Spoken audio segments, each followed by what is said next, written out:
And now I shall tell you what misfortunes befell the German orders in the Baltic lands when they attempted to import by fire and by the sword the word of Christ to those obstinate people, those last pagans of Europe. It was Bishop Albert who started it, when in 1202 the knights who had been invited from Saxonia had been united into the sword-bearers' order. The brethren of the order fought unchristian people quite successfully. It took them only 3 decades to subdue the Livians, Latgalians and Estonians, to capture part of Semigalian, Selian and Curonian lands. They struggled into Samagitia, and in 1236 devastated Duke Vykintas's lands. But having summoned their warriors, those cunning pagans attacked and killed the brethren of the order in the swampy location called Saule. After such unfortunate invasion and the death of nearly all the knights of the order, including its master, it was decided to incorporate the sword-bearers into the Teutonic order and give it the name of the Livonian order. Baltic pagans, this time Prussians, were even more terribly attacked by the Teutonic or German order. Parmedians, Pagudians, Varmians, Notangians, Sembians and Barts surrendered one after another, but those pagans were quite unwilling to succumb to the Teutonic authorities. They revolted twice, in 1242 and 1260. They started their last, the Great Insurrection, after Samogitians defeated the Teutonic knights at Durbe. It was a painful blow to the German order. Many commanders and thousands of warriors never returned from that battlefield. To make things worse, apart from the Prussians, the Semigalians, Estonians and Curonians revolted as well. Even King Mindaugas himself renounced Christianity. Then Germans had to summon the Knights of the Cross from all Europe and to fight for 14 years to somehow tame those pagans. It took 9 years to enslave the Nadruvians, Skalvians and Jotvingians, and the German order forced its way as far as the Nemunas, beyond which there was the pagan Lithuanian state. In 1283, the war with the Lithuanians, a nation that was strong-willed and used to combat, began. The order produced a web of castles at the outskirts of Lithuania. It erected Klaipėda, Ragainė, Tilžė, Skirsnemunė, Bajaburg, Georgenburg and other castles. Duke Vytenis, however, produced his own system of castles by the Nemunas river, Veliuona, Pieštvė, Punia, Liškeva, Gardinas and other castles. Both parties attacked each other unintermittently, and before long the border region became an uninhabited desert. The order wore Lithuanians out by unexpected attacks, which were called trips. Teutonic knights had weapons so far unseen by the indigenous people, crossbows.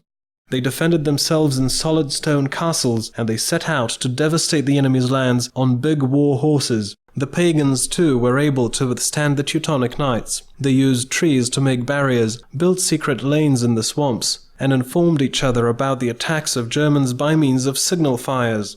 Military success alternated for both parties. In 1311, Teutonic knights defeated the pagans by Voplokis, but 9 years later they themselves were beaten near Medininkai. Military action was suppressed for some time only by the Lithuanian Duke Gediminas. His letters to Western Europe wreaked havoc, and many Europeans started doubting whether the brethren of the order were really bringing God and not war onto the pagans. The more so that the unbaptized people defended themselves like wild beasts. In 1336, all of the defenders of the Pilene castle chose death in the fire to escape the captivity of the Teutonic knights. In the middle of the 14th century, the Teutonic order was more successful. Prior to 1370, about 70 large-scale campaigns to Lithuania were organized, and the Livonian order made 30 additional attacks on pagans. Lithuania, which was ruled by brother dukes Kęstutis and Algirdas, found it difficult to withstand such force. In 1348, the pagans were defeated in the Battle of Strėva, and in 1370 they were beaten by the order in the order's lands near Rudava.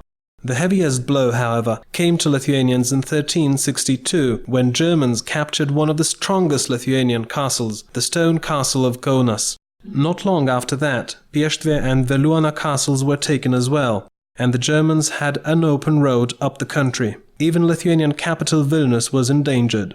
Understanding that Lithuania was no longer in a position to withstand the onslaught of the order, Kęstutis' son Vytautas gave away the lands of western Lithuania down to the Nevėžis River to the Teutonic Knights by the Salinas Treaty, signed in 1398.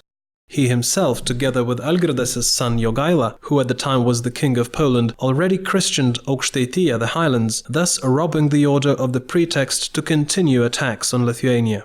However, actually Vytautas was not prepared to give Samogitians away to the order, and made plans, together with Jogaila, and as soon as he had an opportunity he supported the revolt of Samogitians against the order in 1409.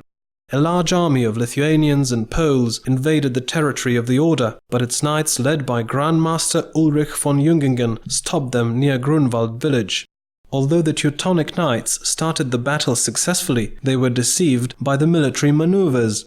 The Lithuanians initially pretended to retreat from the battlefield, but then they returned to it when the Germans did not expect them at all and were fighting the Poles. Nearly all the army of the order was killed, together with its Grand Master, and the Teutonic knights had great difficulties in keeping their lands and some of their castles.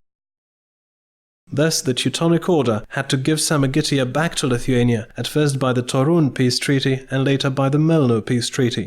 The Livonian order, however, which suffered little as a result of the Grunwald defeat, still liked to pry into Lithuanian affairs. After the death of Grand Duke Vytautas, the army of the Livonian order supported one of the candidates to the Lithuanian throne, Duke Švitrigaila, who was fighting with Žygimantas Kęstutaitis. In the bloody Pabaisko battle in 1435, the forces of Švitrigaila and the Livonian order were swept away. That was a blow from which the Livonian order never managed to recover.